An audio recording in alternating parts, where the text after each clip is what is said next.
Hi po, ako po si Lloyd, ang DTF operator dito sa Taytay branch.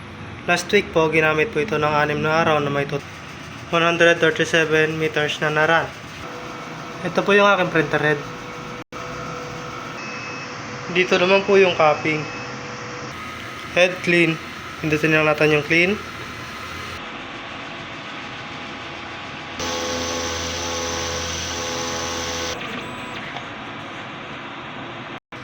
Pagkatapos po mag-head clean, punasan natin yung wiper.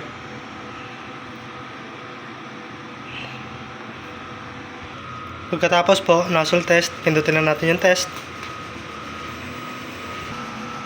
Yan po. Kompleto naman po yung kulay. Ang ink system level po ay tama lang ang level. Ang waste tank naman po ay nililinis tuwing Sabado.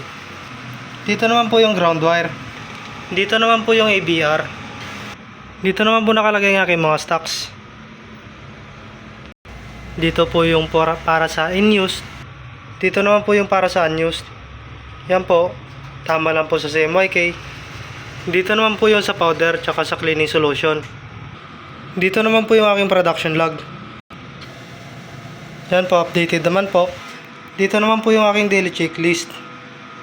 Yan po, updated din po. Dito naman po yung consumable monitoring. Ito yung para sa cyan, magenta, yellow, black, white, DTF film, powder,